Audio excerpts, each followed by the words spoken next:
त्यस्तो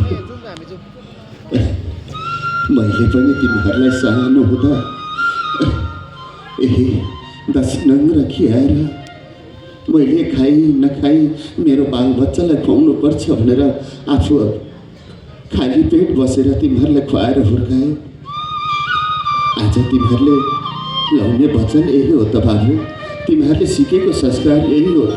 हे भगवान्, खान बच्चा बच्चीलाई खुवाउन लाउन नसक्ने किन बच्चा बच्ची हुर्काउनु, किन बच्चा बच्ची पाल्नु त? आएर यहाँ भाषा छान जानु पर्दैन, हुर्कन जाउँ कहाँ जाने। अहिले चाहिँ आएर यस्तो भयो उस्तो भनेर फकाइ फुलाइ बनाउनु खोज्यो होला। हुर्कन जाउँ कहाँ जाने। धन्य धन्य छ बाबु, धन्य धन्य छ। मैले तिमीहरूले यस्तो गर्छ भनेर थाहा पाएको भए यो एक मुठी प्राण त पहिले पठाइसक्थे बाबु।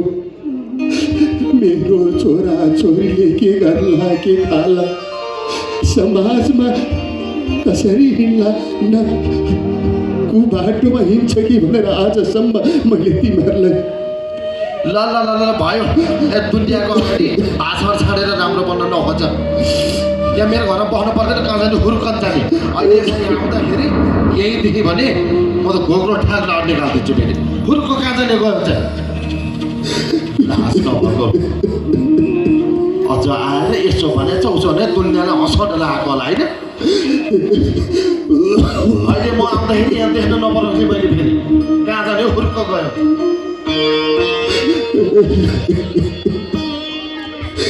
हे प्रभु, यो मेरो पीडा सुनिदिने को छ र प्रभु? यो स्वार्थी संसारमा